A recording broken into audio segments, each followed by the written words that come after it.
കർത്താവായ യേശു ക്രിസ്തുവിൻ്റെ നാമത്തിൽ എല്ലാവർക്കും സ്നേഹവന്ദനങ്ങൾ. ബ്രെഡ് ഓഫ് ലൈഫിലേക്ക് വീണ്ടും എല്ലാവർക്കും സ്വാഗതം.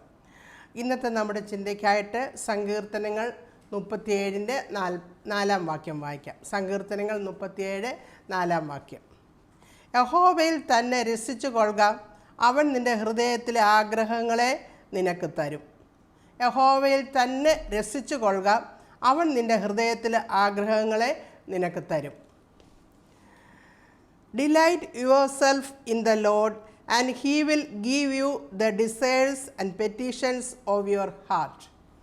വേറൊരു വേർഷൻ പറയുന്നത്, Seek your happiness in the Lord, and He will give you your heart's desires. നിൻ്റെ സന്തോഷം യഹോവയിൽ കണ്ടെത്തുക, അപ്പോൾ നിൻ്റെ ഹൃദയത്തിലെ ആഗ്രഹങ്ങളെ സാധിപ്പിച്ചു തരുമെന്നാണ് ഇവിടെ പറഞ്ഞിരിക്കുന്നത്. ദാവീദ് വൃദ്ധനായ ശേഷം എഴുതിയ ഒരു സങ്കീർത്തനമാണ്. കാരണം ഈ 37-ാം അധ്യായത്തിന് 25-ാം വാക്യത്തിൽ ദാവീദ് എഴുതിയിട്ടുണ്ട്, ഞാൻ ബാലനായിരുന്നു, ഞാൻ വൃദ്ധനായി തീർന്നുവെന്ന്.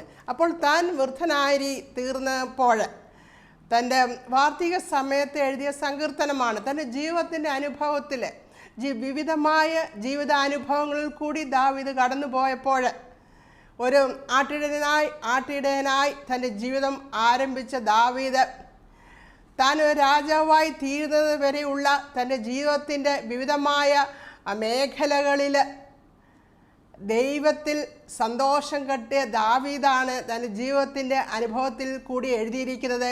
നിങ്ങളുടെ ജീവിതത്തിലെ ആഗ്രഹങ്ങളെ സാധിച്ച് കിട്ടണമെങ്കിൽ നിങ്ങൾ യഹോവയിൽ രസിച്ചു കൊള്ളുക. അപ്പോൾ നമ്മുടെ ജീവിതത്തിൻ്റെ ആഗ്രഹങ്ങളെ സാധിച്ച് കിട്ടണമെങ്കിൽ നാം എന്ത് ചെയ്യണമെന്നാണ് ഇവിടെ പറയുന്നത്. നാം യഹോവയിൽ ദൈവത്തിൽ നാം രസിച്ചു കൊള്ളുക എന്ന്.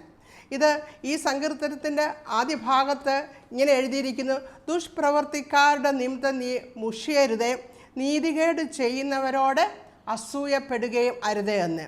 അപ്പോൾ ദുഷ്പ്രവർത്തിക്കാരുടെ ഇടയിൽ, നീതികേട് പ്രവർത്തിക്കുന്നവരുടെ ഇടയിൽ ജീവിക്കുന്ന ദൈവത്തെ അറിയുന്ന ഒരു വ്യക്തി ദൈവത്തിൽ രസിക്കുമ്പോൾ, ദുഷ്പ്രവർത്തിക്കാരാണ് ചുറ്റും, നീതികേട് പ്രവർത്തിക്കുന്നവരാണ്, അങ്ങനെ ഒരു സമൂഹത്തിലാണ് നാം ജീവിക്കുന്നതെങ്കിൽ യഹോവയിൽ സന്തോഷം കണ്ടെത്തുന്ന ഒരു വ്യക്തിക്ക് തങ്ങളുടെ ജീവിതത്തിലെ ഹൃദയത്തിലെ ആഗ്രഹങ്ങളെ ദൈവം സാധിപ്പിച്ചു കൊടുക്കുമെന്നാണ് ഇവിടെ അങ്ങനെയാണ് ഇവിടെ എഴുതിയിരിക്കുന്നത്. യഹോവയിൽ തന്നെ രസിക്കാം. അപ്പോൾ നമ്മൾ ആര് രസിക്കണമെന്നാണ്, അല്ലെങ്കിൽ എന്തിൽ രസിക്കണമെന്നാണ് ഇവിടെ പറയുന്നത്, അല്ലെങ്കിൽ എന്തുകൊണ്ടാണ് അങ്ങനെ പറയുന്നത് നമുക്കൊന്ന് ചിന്തിക്കാം. യഹോവയിൽ തന്നെ രസിക്കുക എന്ന് പറയുമ്പോൾ നമുക്ക് രസം അല്ലെങ്കിൽ സന്തോഷം കണ്ടെത്തുവാനുള്ള വിവിധമായ മാർഗങ്ങൾ ഈ ലോകത്തിലുണ്ട്. അതുകൊണ്ടാണ് യഹോവയിൽ തന്നെ രസിക്കുക എന്ന് പറയുന്നത്. അപ്പോൾ യഹോവയിൽ തന്നെ രസിക്കുക എന്ന് പറയുമ്പോൾ നമുക്ക് ലോകത്തിൻ്റെ മോഹങ്ങളിൽ അങ്ങനെ ലോകമയമായ കാര്യങ്ങളിലൊക്കെ സന്തോഷം കണ്ടെത്തുവാൻ കഴിയും. അപ്പോൾ ഈ രസിക്കുക അല്ലെങ്കിൽ സന്തോഷം കണ്ടെത്തുക എന്നൊക്കെ പറയുന്നത് നമ്മുടെ ജീവിതത്തിൻ്റെ ഒരു ശൈലിയാണ്. മഹാനായ അലക്സാണ്ടർ ചക്രവർത്തി എന്ന പേരിന് അറിയപ്പെടുന്നുവെങ്കിലും ലോകം മുഴുവനും തനിക്ക് കീഴടക്കണമെന്നുള്ള ആ മോഹമാണ് അദ്ദേഹത്തിൻ്റെ ഉള്ളത്തിൽ കിടന്നത്. എന്നാൽ അദ്ദേഹത്തിൻ്റെ 32-ാമത്തെ വയസ്സിൽ അദ്ദേഹം മരണപ്പെടുമ്പോൾ അദ്ദേഹത്തിൻ്റെ അന്ത്യ അഭിലാഷങ്ങളിൽ ഒന്ന് എന്തായിരുന്നു വെച്ചാൽ, അദ്ദേഹത്തെ ഈ കോഫിനിൽ കിടത്തുമ്പോൾ, ശവപ്പെട്ടിയിൽ കിടത്തുമ്പോൾ 2 കൈകളും പുറത്തിടണമെന്നാണ് അദ്ദേഹം എഴുതി വച്ചിരുന്നത്. അത് കാരണം ഒന്നുമില്ലാത്തവനായി അദ്ദേഹം ഈ ലോകത്തിലേക്ക് കടന്നു വന്നു. അതുപോലെ തന്നെ എല്ലാം വെട്ടിപ്പിടിച്ചുവെങ്കിലും തിരിച്ചു പോകുന്നത് ഒന്നുമില്ലാത്തവനായിട്ടാണ് എന്ന് കാണിക്കാൻ വേണ്ടി അതങ്ങനെ എഴുതി അദ്ദേഹം അങ്ങനെ തൻ്റെ അവസാനമായിട്ട് താൻ അങ്ങനെ എഴുതി വച്ചിരുന്നു. അതുപോലെ നമുക്കറിയാം, നമുക്ക് ശലോമോൻ രാജാവിനെ പറ്റി നോക്കുമ്പോൾ യഹോവയാൽ സ്നേഹിക്കപ്പെട്ട ഒരു വ്യക്തിയായിരുന്നു ശലോമോൻ രാജാവ്. എന്നാൽ ശലോമോൻ രാജാവ് ദൈവത്തിൽ നിന്ന് അകന്നു. ലോകത്തിൻ്റെ എല്ലാ സുഖങ്ങളും ശലോമോൻ അനുഭവിച്ചു. ശലോമോൻ തന്നെ അതിനെപ്പറ്റി സഭാപ്രസംഗി 2-ാം അധ്യായത്തിൻ്റെ 10-ാം വാക്യത്തിൽ പറയുന്നുണ്ട്, എൻ്റെ കണ്ണ് ആഗ്രഹിച്ചതൊന്നും ഞാൻ നിഷേധിച്ചില്ല, എൻ്റെ കണ്ണ് ആഗ്രഹിച്ചതൊന്നും ഞാൻ നിഷേധിച്ചില്ല. എൻ്റെ ഹൃദയത്തിന് ഒരു സന്തോഷവും ഞാൻ വിലക്കിയില്ല. ഹൃദയത്തിന് സന്തോഷം തരുന്ന എല്ലാ കാര്യങ്ങളും എനിക്ക് ലഭിച്ചു. എൻ്റെ കണ്ണിന് മോദം തരുന്ന അല്ലെങ്കിൽ എൻ്റെ കണ്ണ് ആഗ്രഹിച്ചതൊന്നും ഞാൻ നിഷേധിച്ചില്ല എന്ന് ശലോമോൻ പറയുന്നുണ്ട്. എന്നാൽ തൻ്റെ ജീവിതത്തിൻ്റെ അന്ത്യത്തിൽ അദ്ദേഹം പറയുന്നതും ഇതെല്ലാം മായയാണ്, ഈ പ്രവൃത്തിയും പ്രയത്നവും എല്ലാം അർത്ഥശൂന്യമാകുന്നുവെന്ന് ശലോമോൻ പറയുന്നു. ദൈവത്തെ മാറ്റി നിർത്തി ശലോമോന് തൻ്റെ ജീവിതത്തെ ഒന്ന് നോക്കിയപ്പോൾ, ദൈവത്തെ മാറ്റി നിർത്തിക്കൊണ്ട് ശലോമോൻ ജീവിതത്തെ ഒന്ന് നോക്കിയപ്പോൾ ശലോമോൻ മനസ്സിലായി തൻ്റെ പ്രയത്നമൊക്കെ അർത്ഥശൂന്യമായി പോയി, സകലതും മായ എന്ന് ശലോമോൻ പറയുന്നു. അപ്പോൾ എന്നാൽ ദൈവികമായ കാഴ്ചപ്പാടോടുകൂടി നമ്മുടെ ജീവിതത്തെ നമുക്ക് നോക്കുമ്പോൾ അത് അർത്ഥവത്തമുള്ളതായിട്ട് നമുക്ക് തോന്നും. അതുകൊണ്ടാണ് പൗലോസ് അപ്പോസ്തലൻ പറയുന്നത്, നമ്മുടെ പ്രയത്നങ്ങളൊന്നും കർത്താവിൽ വ്യർത്ഥമല്ല എന്ന് പറയുന്നു. ദൈവത്തെ മുന്നിൽ നിർത്തി ദൈവത്തെ മുന്നിൽ നിർത്തിക്കൊണ്ട് ദൈവത്തോടുള്ള ബന്ധത്തിൽ നമ്മുടെ ഈ ജീവിതത്തെ നമ്മൾ മുന്നോട്ട് നയിക്കുമ്പോൾ നമുക്കത് അർത്ഥമുള്ളതായി തോന്നും. എന്നാൽ ദൈവത്തെ മാറ്റി നിർത്തിക്കൊണ്ട് നാം എന്തെല്ലാം ഈ ലോകത്ത് നേടിയാലും അതെല്ലാം അവസാനം ഞാൻ ഒന്നും നേടിയില്ല, അല്ലെങ്കിൽ ഞാൻ ഒന്നുമില്ലാത്തവനായി വന്നു, എൻ്റെ ജീവിതം വെറുതും അർത്ഥശൂന്യമായി തീരും, ഒന്നുമില്ല, എല്ലാം ഉണ്ടെങ്കിലും ഒന്നുമില്ലാത്ത ഒരു ഭാവം അങ്ങനെയുള്ളവരുടെ ഉള്ളത്തിലുണ്ടാകും. നമ്മളിവിടെ നോക്കുമ്പോൾ നമ്മുടെ ഈ വായിച്ച ഭാഗത്ത് അവിടെ പറയുന്നത് യഹോവയിൽ രസിച്ചു കൊള്ളുക, എന്നാൽ എൻ്റെ ഹൃദയത്തിലെ ആഗ്രഹങ്ങളെ നിനക്ക് സാധിപ്പിച്ചു തരുമെന്ന്. നമ്മുടെ ഹൃദയത്തിലെ ആഗ്രഹങ്ങളെ സാധിപ്പിക്കണമെങ്കിൽ യഹോവയിൽ സാധിച്ചു കിട്ടണമെങ്കിൽ യഹോവയിൽ രസിക്കണമെന്നാണ് ഇവിടെ പറഞ്ഞിരിക്കുന്നത്. യഹോവയിൽ രസിക്കുക എന്ന് പറഞ്ഞാൽ എന്താണ് അതിൻ്റെ അർത്ഥം? യഹോവയിൽ സന്തോഷം കണ്ടെത്തുക എന്ന് പറഞ്ഞാൽ എന്താണ് അതിൻ്റെ അർത്ഥം എന്ന് പറഞ്ഞാൽ, നമ്മൾ ദൈവത്തിലും ദൈവത്തിൻ്റെ നാമത്തിലും ദൈവവചനം കേൾക്കുകയും വായിക്കുകയും അനുസരിക്കുകയും ചെയ്യുന്നതിൽ കൂടി ദൈവിക സാന്നിധ്യം നമ്മൾ അനുഭവിക്കുമ്പോൾ അങ്ങനെ അനുഭവിക്കുവാനുള്ള അവസരങ്ങൾ എടുക്കുക, ദൈവത്തിൻ്റെ വചനങ്ങൾ അനുസരിക്കുക, നമ്മുടെ എല്ലാ ഇടപാടുകളിലും ദൈവത്തെ നമ്മൾ മുൻനിർത്തുക, ദൈവത്തിൻ്റെ സ്വഭാവം നമ്മൾ മനസ്സിലാക്കി ദൈവിക ഇടപെടലുകൾക്ക് നമ്മളെ തന്നെ സമർപ്പിച്ച്, അതുപോലെ നമ്മുടെ ജീവിതത്തിൻ്റെ എല്ലാ മണ്ഡലങ്ങളിലും കർത്താവിന് നാം ഒന്നാം സ്ഥാനം കൊടുത്തുകൊണ്ട് ദൈവത്തോടുള്ള ബന്ധത്തിൽ നാം ജീവിക്കുമ്പോൾ, നമ്മുടെ അങ്ങനെ നാം ദൈവത്തിൽ രസിക്കുമ്പോൾ, കർത്താവിൽ സന്തോഷം കണ്ടെത്തുമ്പോൾ നമ്മുടെ ജീവിതത്തിലെ നമ്മുടെ ഹൃദയത്തിലെ ആഗ്രഹങ്ങളെ ദൈവം സാധിപ്പിച്ചു തരുമെന്നാണ് ഇവിടെ പറഞ്ഞിരിക്കുന്നത്. എന്നാൽ നമ്മൾ കുറച്ചുകൂടെ അതിനെ ഡീപ്പായിട്ട് ചിന്തിക്കുമ്പോൾ എങ്ങനെയാണ് നമ്മുടെ ഹൃദയത്തിലെ കാര്യങ്ങളെ സാധിപ്പിക്കുവാൻ തക്കവണ്ണം ഒന്നുകൂടെ നമ്മൾ നോക്കുമ്പോൾ എങ്ങനെയാണ് ദൈവത്തെ നമ്മൾ പ്രസാദിപ്പിക്കേണ്ടത്, അല്ലെങ്കിൽ എങ്ങനെയാണ് ദൈവം നമ്മളെ പ്രസാദിക്കുവാൻ തക്കവണ്ണം അവനിൽ നാം രസിക്കേണ്ടത് എന്ന് നമുക്ക് നോക്കാം. എല്ലാ ആഴ്ചയിലും പള്ളിയിൽ പോകുന്നവരായിരിക്കാം, കൂട്ടായ്മകളിൽ സംബന്ധിക്കുന്നവരായിരിക്കാം, പ്രാർത്ഥനയിൽ പങ്കെടുക്കുന്നവരായിരിക്കാം, പ്രാർത്ഥിക്കുന്നവരായിരിക്കാം. അതുകൊണ്ട് നമ്മുടെ ഹൃദയത്തിൻ്റെ എല്ലാ ആഗ്രഹങ്ങളും സാധിച്ചു കിട്ടുമോ? ഒരിക്കലുമില്ല. നമ്മൾ കുറിവാക്യത്തിൽ വായിച്ച യഹോവയിൽ തന്നെ രസിച്ചു കൊള്ളുക, എന്നാൽ നിൻ്റെ ഹൃദയത്തിലെ ആഗ്രഹങ്ങളെ അവൻ സാധിപ്പിച്ചു തരുമെന്നാണ് വായിച്ചത്. എന്നാൽ നമ്മുടെ ഹൃദയത്തിലെ കാര്യങ്ങളെ സാധിച്ചു കിട്ടണമെങ്കിൽ, ആഗ്രഹങ്ങളെ സാധിച്ചു കിട്ടണമെങ്കിൽ എന്ത് ചെയ്യണം? യഹോവയിൽ രസിക്കണം. അതെങ്ങനെയാണ് യഹോവയിൽ രസിക്കുന്നത്? നാം യഹോവയെ ദൈവനാമത്തിൽ ദൈവവചനത്തിൽ നാം മനസ്സിലാക്കും. ദൈവവുമായിട്ടുള്ള സഖിത്വത്തിൽ നാം കഴിയുമ്പോൾ, ദൈവവചനത്തെ നാം അനുസരിക്കുകയും മനസ്സിലാക്കുകയെല്ലാം ചെയ്യുമ്പോൾ നാം ദൈവത്തിൻ്റെ ഹിതം എന്താണെന്ന് നാം മനസ്സിലാക്കും. ദൈവത്തെ പറ്റി കൂടുതൽ അറിയുമ്പോൾ, മനസ്സിലാക്കുവാൻ നമ്മൾ ശ്രമിക്കുമ്പോൾ, ദൈവവചനത്തിൽ കൂടി വിവിധമായ നമ്മുടെ ജീവിത അനുഭവങ്ങളിൽ കൂടി കർത്താവ് ഇടപെട്ട വഴികളൊക്കെ നോക്കുമ്പോൾ ദൈവത്തിൻ്റെ ഹിതം എന്തെന്ന് നമുക്ക് മനസ്സിലാക്കുവാൻ കഴിയും. അപ്പോൾ ദൈവത്തിൻ്റെ ഹിതം, അങ്ങനെ ദൈവത്തിൽ രസിക്കുമ്പോൾ ദൈവത്തിൻ്റെ ഹിതം നമുക്ക് മനസ്സിലാകും. ആ ദൈവത്തിൻ്റെ ഹിതം നമ്മൾ മനസ്സിലാക്കുമ്പോൾ നമ്മുടെ ആഗ്രഹമെല്ലാം ദൈവഹിതപ്രകാരമുള്ളതായിത്തീരും. അങ്ങനെ ദൈവഹിതപ്രകാരമുള്ള ആഗ്രഹങ്ങൾ ദൈവസന്നിധിയിൽ നാം സമർപ്പിക്കുമ്പോൾ അതിന് ദൈവം നമുക്ക് മറുപടി തരും. അതാണ് ഇതിൻ്റെ അർത്ഥം. ദൈവത്തിൽ രസിച്ചു കൊള്ളുക, യഹോവയിൽ തന്നെ രസിക്കുക.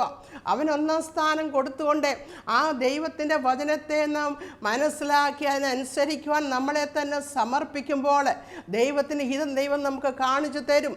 ദൈവത്തിന് എന്താണ് ഇഷ്ടം, നമ്മളെക്കുറിച്ചുള്ള ദൈവം എന്താണ് ആഗ്രഹിക്കുന്നത് എന്നുള്ളത് നമുക്ക് മനസ്സിലാക്കി തരുമ്പോൾ നമ്മൾ അതിനനുസരിച്ച് നമ്മുടെ ആഗ്രഹങ്ങൾ വരികയും നമ്മൾ ദൈവസന്നിധിയിൽ ആഗ്രഹങ്ങളെ സമർപ്പിക്കുമ്പോൾ കർത്താവ് നമ്മുടെ പ്രാർത്ഥനയ്ക്ക് മറുപടി തരികയും ചെയ്യും. അതുകൊണ്ടാണ് ദൈവവചനത്തിൽ മത്തായിയുടെ സുവിശേഷം 6:33 കർത്താവ് പറയുന്നുണ്ട്, മുൻപേ അവൻ്റെ രാജ്യവും നീതിയും അന്വേഷിപ്പിൻ, അതോടുകൂടെ ഇതൊക്കെയും നിങ്ങൾക്ക് ലഭിക്കുമെന്ന്. അതായത് അതിൻ്റെ മുന്നേ ഭാഗങ്ങളിലൊക്കെ നമ്മുടെ പ്രൈമറി നീഡ്സിനെ പറ്റി പറയും, എന്ത് തിന്നും എന്തുടുക്കും, ഇങ്ങനെയൊക്കെയുള്ള കാര്യങ്ങൾ അതെല്ലാം കർത്താവ് നമുക്ക് ആവശ്യമുള്ളതെല്ലാം ദൈവം നമുക്ക് നൽകി തരുമെന്നാണ് അവിടെ പറഞ്ഞിരിക്കുന്നത്. നമ്മുടെ ആഗ്രഹങ്ങളെ സാധിപ്പിക്കുന്നവനായ ദൈവം. ആ അധ്യായം 6-ാം അധ്യായത്തിൻ്റെ 8-ാം വാക്യത്തിൽ ഇങ്ങനെ എഴുതിയിട്ടുണ്ട്, നിങ്ങൾക്ക് ആവശ്യമുള്ളത് ഇന്നതെന്ന് നിങ്ങൾ യാചിക്കുന്നതിന് മുമ്പേ തന്നെ നിങ്ങളുടെ പിതാവ് അറിയുന്നുവല്ലോ എന്ന്. നിങ്ങളുടെ ആവശ്യം, എൻ്റെ ആവശ്യം ദൈവമായിട്ടുള്ള സഹിത്വത്തിൽ ജീവിക്കുമ്പോൾ, ദൈവത്തിൻ്റെ വചനപ്രകാരം ജീവിക്കുവാൻ ഒരാഗ്രഹം എൻ്റെ ഉള്ളിൽ ഉണ്ടാകുമ്പോൾ, അതിന് പ്രകാരം ജീവിക്കുവാൻ ഞാൻ തീരുമാനമെടുക്കുമ്പോൾ, എൻ്റെ ആവശ്യങ്ങൾ അറിഞ്ഞ് എനിക്ക് വേണ്ടി പ്രവർത്തിക്കുന്ന ഒരു ദൈവത്തെയാണ് ഇവിടെ കർത്താവ് തന്നെയാണ് ഇവിടെ ദൈവത്തിൻ്റെ വചനം ഇവിടെ വരച്ച് കാട്ടുന്നത്. അതുകൊണ്ട് അങ്ങനെ ആവുമ്പോൾ നാം ചോദിക്കുന്നതിലും നനയ്ക്കുന്നതിലും അപ്പുറമായ വിധത്തിൽ ദൈവം നമ്മളെ വഴി നടത്തുക തന്നെ ചെയ്യും. കാരണം നാം രസിക്കുന്നത്, നാം സന്തോഷം കണ്ടെത്തുന്നത് കർത്താവിലും അതിൻ്റെ വചനത്തിലുമാകൊണ്ട്. അങ്ങനെ നാം സന്തോഷം കണ്ടെത്തുമ്പോൾ ദൈവത്തിൻ്റെ ഹിതമെന്തെന്ന് മനസ്സിലാക്കുകയും അതിനനുസരിച്ച് നാം ജീവിക്കുകയും ദൈവകരങ്ങളിൽ ആഗ്രഹങ്ങളെ കൊടുക്കുകയും ചെയ്യുമ്പോൾ അതിനെ സാധിപ്പിച്ചു തരുന്നവനാണ് നമ്മുടെ ദൈവം. ദൈവവചനത്തിൽ ഈ ലോകത്തെ ദൈവമില്ല എന്ന് ചിന്തിക്കുന്നവർ, അല്ലെങ്കിൽ ദൈവത്തെ മാറ്റി നിർത്തി ജീവിക്കുന്നവരെ പറ്റിയൊക്കെ കർത്താവ് പറയുന്നത് മൂഢ എന്ന് വിളിക്കുന്നുണ്ട്. 14-ാം സങ്കീർത്തനം 1 മുതൽ 2 വരെയുള്ള വാക്യങ്ങൾ വായിക്കുമ്പോൾ നമുക്ക് മനസ്സിലാവിടെ പറയുന്നത് ബുദ്ധിമാനും മൂഢനും. മൂഢനെന്ന് പറഞ്ഞിരിക്കുന്നത് ആരെയാ? അവിടെ ദൈവമില്ല എന്ന് മൂഢൻ തൻ്റെ ഹൃദയത്തിൽ പറയുന്നു. ഹൃദയത്തിൽ മൂഢൻ പറയോ ദൈവമൊന്നുമില്ല, അങ്ങനെ ദൈവത്തെ വിളിക്കണ്ട, ദൈവത്തിൽ നമുക്ക് സന്തോഷം കണ്ടെത്തുവാൻ കഴിയുകയില്ല. നമുക്ക് രസം തരുന്ന അനേക കാര്യങ്ങൾ, നമ്മുടെ മനസ്സിനെ സന്തോഷിപ്പിക്കുന്ന, നമുക്ക് രസം തരുന്ന അനേക കാര്യങ്ങൾ ഈ ലോകത്തുണ്ടല്ലോ, കാര്യങ്ങളെല്ലാം നല്ലവണ്ണം നടക്കുന്നുണ്ടല്ലോ. അപ്പോൾ ദൈവമില്ല എന്ന് മൂഢൻ ചിന്തിക്കുമ്പോൾ ഒരു ബുദ്ധിമാന മനുഷ്യനെ പറ്റി അവിടെ പറയുന്നത്, ദൈവത്തെ അന്വേഷിക്കുന്ന ബുദ്ധിമാൻ ഉണ്ടോ എന്ന് കാണുവാൻ ദൈവം സ്വർഗത്തിൽ നിന്ന് നോക്കുന്നു. അപ്പോൾ ദൈവത്തെ അന്വേഷിക്കുന്നവനെ പറ്റി പറയുന്നത് അവൻ ബുദ്ധിമാനാണെന്നാണ്. ബുദ്ധിമാന്മാരാണ് ദൈവത്തെ അന്വേഷിക്കുന്നതെന്ന് ഇവിടെ പറയുന്നു. മൂഢന് വീണ്ടും കർത്താവ് സുവിശേഷ ഭാഗങ്ങളിൽ കർത്താവ് പറയുന്നുണ്ട്, ദൈവത്തെ അറിയാത്തവനെ. അവൻ പറയുന്നു, എൻ്റെ ധനം ധാരാളമുണ്ടായി, എൻ്റെ വിളവുകൾ വെക്കുവാൻ സ്ഥലമില്ലാത്തതുകൊണ്ട് ഞാൻ അധികം പണിത് അതിൻ്റെ വിളവുകൾ ശേഖരിക്കുമെന്നൊക്കെ ധനവാൻ പറയുമ്പോൾ കർത്താവ് ചോദിക്കുന്ന, മൂഢ, ഇന്ന് രാത്രി നിൻ്റെ ജീവനെ ഞാൻ നിന്നിൽ നിന്ന് എടുത്താൽ നീ ഒരുക്കി വെച്ചത് ആർക്കാകുമെന്ന്. അപ്പോൾ പ്രിയപ്പെട്ടവരെ, ദൈവത്തോടു കൂടിയുള്ള നമ്മുടെ ജീവിതം, അതിൽ നാം സന്തോഷിക്കുകയും രസിക്കുകയും ചെയ്യുമ്പോൾ നമ്മുടെ ഹൃദയത്തിലെ ആഗ്രഹങ്ങളെ സാധിപ്പിക്കുന്ന ഒരു ദൈവമാണ് നമുക്ക് ഉള്ളത്. കാരണം ഹൃദയത്തിലാണ് നമ്മുടെ ആഗ്രഹങ്ങളൊക്കെ ഉണ്ടാകുന്നത്. ഹൃദയത്തിലെ ആഗ്രഹങ്ങളും ചില ആഗ്രഹങ്ങൾ, ലോകപരമായ ആഗ്രഹങ്ങൾ, ദൈവത്തെ അറിയുന്നതിന് മുമ്പ് ലോകത്തെ സ്നേഹിക്കുക, ലോകത്തിൽ നിന്നുള്ള സന്തോഷം, ഇതൊക്കെ അങ്ങനെ മനുഷ്യരെ പ്രസാദിപ്പിക്കുക, നമ്മുടെ ജഡത്തെ പ്രസാദിപ്പിക്കുക, ഒരുപക്ഷെ ഇതൊക്കെ ആയിരുന്നായിരിക്കും നമ്മുടെ ആഗ്രഹങ്ങൾ. എന്നാൽ ദൈവമായിട്ടുള്ളൊരു ബന്ധത്തിൽ വരുമ്പോൾ ആ ഹൃദയത്തിൻ്റെ ആഗ്രഹങ്ങളൊക്കെ മാറ്റപ്പെടണം, അത് മാറിക്കൊണ്ടിരിക്കണം. ദൈവവചനത്തിൽ ഹൃദയത്തെ പറ്റി ഇരമ്യാ പ്രവചനം ഇങ്ങനെ പറയുന്നുണ്ട്. ഇരമ്യാവ് 17-9 വാക്യത്തിൽ പറയുന്നത്, ഹൃദയം സകലത്തെക്കാട്ടിലും വിഷമമുള്ളതാണ്, അത് കപടം നിറഞ്ഞതാണെന്നാണ്. അത് വിഷമമുള്ളതാണ്, അത് കപടവും വിഷമവും ഉള്ളതെന്നാണ് പറയുന്നത്. അപ്പോൾ അങ്ങനെ കപടവും വിഷമവും ഉള്ളതായ ഹൃദയത്തിലെ ഡിസൈഴ്സ്, ആഗ്രഹങ്ങൾ ഏത് തരത്തിലുള്ളതായിരിക്കുമെന്ന് നമുക്കറിയാമല്ലോ. അത് ദൈവികമായിരിക്കയില്ല. എന്നാൽ ദൈവത്തെ അറിഞ്ഞതിന് ശേഷം അത് ദൈവികമായി തീരണം. അതുകൊണ്ടാണ് കർത്താവ് കർത്താവ് തൻ്റെ സർമൺ ഓൺ ദ മൗണ്ടിൽ കർത്താവ് പറയുന്നുണ്ട് നീതിക്ക് വേണ്ടി അവിടെ പറഞ്ഞിരിക്കുക. സർമൺ ഓൺ ദ മൗണ്ട്, അത് മത്തായിയുടെ സുവിശേഷം 5-ാം അധ്യായത്തിൻ്റെ 6-ാം വാക്യത്തിൽ പറയുന്നു, നീതിക്ക് വിശന്നും ദാഹിക്കുന്ന മനുഷ്യൻ ഭാഗ്യവാന്മാർ, അവർക്ക് തൃപ്തി വരും. നീതിക്ക് വിശന്ന് ദാഹിക്കുന്ന മനുഷ്യർ ദാഹിക്കുന്നവർ ഭാഗ്യവാന്മാർ, അവർക്ക് തൃപ്തി വരുമെന്ന് പറയുന്നു. അവിടെ blessed are those who hunger and thirst for righteousness, for they will be filled, or for they will be satisfied. നീതിക്ക് വേണ്ടി വിശക്കുകയും ദാഹിക്കുകയും ചെയ്യുന്നവർക്ക് തൃപ്തി ഉണ്ടാകുമെന്ന് പറയുന്നു. നീതിക്ക് വേണ്ടി വിശക്കുക, ദാഹിക്കുക, എന്താണ് അതിൻ്റെ അർത്ഥം? നീതിക്ക് വേണ്ടി വിശക്കുകയും ദാഹിക്കുകയും ചെയ്യുക. നീതിക്ക് വേണ്ടി, അതായത് വളരെ ആഴമേറിയ ഡീപ്പായിട്ടുള്ള, വളരെ പാഷനേറ്റായിട്ടുള്ള ഒരാഗ്രഹം, നീതിക്ക് വേണ്ടിയുള്ള ഒരാഗ്രഹം നമുക്കുണ്ടായിരിക്കണം. നീതിക്ക് വേണ്ടിയുള്ള റൈച്ചസ്നെസ് എന്ന് പറയുമ്പോൾ ഈ കോണ്ടസ്റ്റിൽ അർത്ഥമാക്കുന്നത് ദൈവവുമായിട്ടുള്ള ശരിയായിട്ടുള്ള റിലേഷൻഷിപ്പ്, മനുഷ്യരുമായിട്ടുള്ള ഒരു ശരിയായിട്ടുള്ള റിലേഷൻഷിപ്പ്, അതിനകത്ത് ശരിയായിട്ടുള്ളൊരാഗ്രഹം, ഒരാഗ്രഹം, ഡീപ്പായിട്ടുള്ള ആഗ്രഹം നമുക്ക് വരുമ്പോൾ, ദൈവമായിട്ടുള്ള റിലേഷൻഷിപ്പ് ശരിയാക്കുമ്പോൾ, മനുഷ്യരുമായിട്ടുള്ള റിലേഷൻഷിപ്പ് ശരിയാക്കുമ്പോൾ, അല്ലെങ്കിൽ അതിനോടുള്ള ബന്ധത്തിൽ നമ്മളുടെ സ്നേഹം, നീതി പ്രവൃത്തികൾ, കരുണ, ഇതെല്ലാം എത്രമാത്രമുണ്ട്, അതിനനുസരിച്ച് നമ്മുടെ ജീവിതത്തിൽ നമുക്ക് തൃപ്തി ലഭിക്കുമെന്നാണ് ഇവിടെ പറഞ്ഞിരിക്കുന്നത്. അതാണ് പറയുന്നത്, നീതിക്ക് വിശന്നു ദാഹിക്കുന്നവർ ഭാഗ്യവാന്മാർ, അവർക്ക് തൃപ്തി വരും. അപ്പോൾ ദൈവത്തിൻ്റെ നമ്മുടെ ആക്ടിവിറ്റീസും നമ്മുടെ ആറ്റിറ്റ്യൂഡും എല്ലാം, നമ്മുടെ പ്രവൃത്തികളും നമ്മുടെ മനോഭാവങ്ങളും എല്ലാം ദൈവത്തിൻ്റെ സ്വഭാവത്തിനോട് അനുരൂപമായി ലോകത്തിൽ അനുരൂപപ്പെടുത്തുവാൻ വേണ്ടി ലോകത്തിൽ അതിനു വേണ്ടിയുള്ളൊരു എഫേർട്ട്, അതിനു വേണ്ടിയുള്ള ആഗ്രഹത്തോടുകൂടി നാം ജീവിക്കുമ്പോൾ, ഹല്ലേലൂയ, നമ്മുടെ ഹൃദയത്തിലെ ആഗ്രഹങ്ങളെ സാധിപ്പിച്ചു തരുന്നവനാണ് നമ്മുടെ ദൈവം. അങ്ങനെ നമുക്ക് ദൈവത്തിൻ്റെ വചനത്തിലും ദൈവത്തിലും നമുക്ക് രസിക്കുവാൻ കഴിയും. എന്നാൽ നമുക്ക് ആഗ്രഹങ്ങൾ, നമ്മൾ ഈ ലോകത്തിലായിരിക്കുമ്പോൾ നമ്മുടെ സമ്പന്നതയിൽ ആശ്രയിക്കുക, അല്ലെങ്കിൽ നമ്മുടെ മെറ്റീരിയൽ ബ്ലെസ്സിങ്സ്, പൊസഷൻസിൽ ആഗ്രഹിക്കുക, നമ്മുടെ സ്റ്റാറ്റസിൽ, ഇതിനകത്തൊക്കെ നമ്മൾ സന്തോഷം കണ്ടെത്തുന്നുണ്ട്. എന്നാൽ ഈ സന്തോഷം ഇതൊക്കെ നമുക്ക് ലഭിക്കും തോറും കൂടുതലായിട്ട് വീണ്ടും അത് നേടുവാനുള്ള ഒരു ക്രേവിങ് നമുക്കുണ്ടായി വരും. കാരണം ഈ ലോകത്തിൻ്റെ സന്തോഷം എന്നൊക്കെ പറയുന്ന, ലോകത്തിൻ്റെ സന്തോഷം, ജഡത്തിൻ്റെ സന്തോഷം എന്ന് പറയുന്നൊന്നും ഒരിക്കലും നമുക്കൊരു തൃപ്തി വരുത്തുകയില്ല. വീണ്ടും അത് ആർജിക്കുവാനുള്ള, അല്ലെങ്കിൽ നേടുവാനുള്ള ഒരു കൊതി നമ്മളിൽ എപ്പോഴും വന്നുകൊണ്ടിരിക്കും. എന്നാൽ അതുകൊണ്ടാണ് ശലോമോൻ, ഇതെല്ലാം നേടിയ ശലോമോൻ സഭാപ്രസംഗി 5-ാം അധ്യായം 10-ാം വാക്യത്തിൽ ഇങ്ങനെ പറയുന്നുണ്ട്, ദ്രവ്യപ്രിയന് ദ്രവ്യം കിട്ടിയിട്ടും ഐശ്വര്യപ്രിയന് ആദായം കിട്ടിയിട്ടും തൃപ്തി വരുന്നില്ല എന്ന്. ദ്രവ്യപ്രിയനായവന് എത്രമാത്രം ദ്രവ്യം സമ്പത്തുണ്ടായാലും നമുക്കതറിയാം, ലോകത്ത് നമ്മൾ കാണുന്നുണ്ട്, വീണ്ടും സമ്പത്തുണ്ടാക്കണമെന്നോ ആഗ്രഹമാണ്. ആ കൊതിക്ക് മതി വരുന്നില്ല. അതുപോലെ ഐശ്വര്യപ്രിയന് എത്രമാത്രം ആദായം കിട്ടിയിട്ടും തൃപ്തി വരുന്നില്ല. വീണ്ടും അത് നേടണമെന്നുള്ള ഒരു ചിന്തയാണ് അവിടെ ഉള്ളത്. അപ്പോൾ നമ്മുടെ എല്ലാം ജീവിതത്തിൽ ഇതിന് രണ്ടിനും ഇടയിൽ ഒരു സ്ട്രഗിൾ നടക്കുന്നുണ്ട്. ലോകപ്രകാരമുള്ള ഐശ്വര്യങ്ങളും സമ്പത്തുമൊക്കെ വേണം. അപ്പോൾ അങ്ങനെ കിടക്കുമ്പോൾ ദൈവത്തെ നേടുവാനുള്ളൊരാഗ്രഹമാണ് അതും നമ്മുടെ ഉള്ളത്തിൽ വരും. എന്നാൽ ദൈവത്തോടുള്ള ബന്ധത്തിൽ, ശരിയായിട്ടുള്ള ബന്ധത്തിൽ നാം ആയിത്തീരുമ്പോഴാണ് നമുക്ക് തൃപ്തി, ദൈവം തന്നെ നമുക്ക് ആ തൃപ്തി തരുന്നതായിട്ട് നമുക്ക് മനസ്സിലാക്കുവാൻ കഴിയും. ഒരു കഥ ഞാനിങ്ങനെ കേട്ടിട്ടുണ്ട്. ഒരിക്കലും ഒരു രാജാവിന് എല്ലാ സുഖ സൗകര്യങ്ങളുമുണ്ട്. ഒരു രാജ്യം തനിക്കുണ്ട്, രാജ്യത്വമുണ്ട്, എല്ലാം ഉണ്ടെങ്കിലും അദ്ദേഹത്തിന് ഒരിക്കലും ഒന്നുകൊണ്ടും ഒരു തൃപ്തി തൻ്റെ ജീവിതത്തിൽ ലഭിച്ചില്ല. അദ്ദേഹത്തിന് വലിയ ദൈവമേ, എനിക്ക് ഇങ്ങനെയെല്ലാം ഉണ്ടായിട്ടും എനിക്ക് എന്തുകൊണ്ട് തൃപ്തി ലഭിക്കുന്നില്ല. അദ്ദേഹത്തിൻ്റെ മന്ത്രിമാരെ എല്ലാം വിളിച്ചിട്ട് പറഞ്ഞു, ഞാൻ ഇങ്ങനെയൊക്കെ എനിക്ക് രാജാവായിട്ടും എനിക്ക് ഒരു കാര്യം, എനിക്ക് ഒന്നിനും കുറവില്ല, പക്ഷേ എനിക്ക് ഒരു കാര്യത്തിനും ഒരു തൃപ്തി ലഭിക്കുന്നില്ല എന്ന് ഈ രാജാവ് പറഞ്ഞു.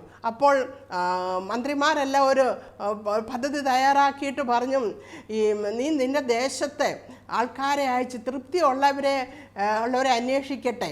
അങ്ങനെ തൃപ്തിയുള്ളവരെ കാണുകയാണെങ്കിൽ അവരെ വിളിച്ചിവിടെ കൊണ്ടുവന്നിട്ട് അവരുടെ വസ്ത്രം നീ ധരിക്കുമ്പോൾ നിനക്കും തൃപ്തി ലഭിക്കുമെന്ന് പറഞ്ഞു. അവരുടെ ഷർട്ട് നീ ധരിക്കുമ്പോൾ നിനക്കും തൃപ്തി ലഭിക്കുമെന്ന് പറഞ്ഞു. അങ്ങനെ ആ രാജാവ് അവിടെയുള്ളവരെല്ലാം ദേശത്തിൻ്റെ പല ഭാഗങ്ങളിൽ അയച്ചിട്ട് പറഞ്ഞു, തൃപ്തിയുള്ളവരെ നിങ്ങൾ കാണുമ്പോൾ അവരുടെ ഷർട്ടിങ് കൊണ്ടുവരണം, ഞാനൊന്ന് ഇടട്ടെ, അപ്പോൾ എനിക്കും തൃപ്തി വരുമെന്ന്. അങ്ങനെ ആൾക്കാർ തൃപ്തിയുള്ളവരെ തിരഞ്ഞു പോയി. സമയം അതിൻ്റെ പറഞ്ഞ ഡേറ്റിന് അവർ തിരിച്ചു വന്നു. രാജാവ് വീണ്ടും അവിടെ എല്ലാവരും കൂടി രാജാവ് ചോദിച്ചു, എത്ര പേർ തൃപ്തിയുള്ളവരെ കണ്ടു?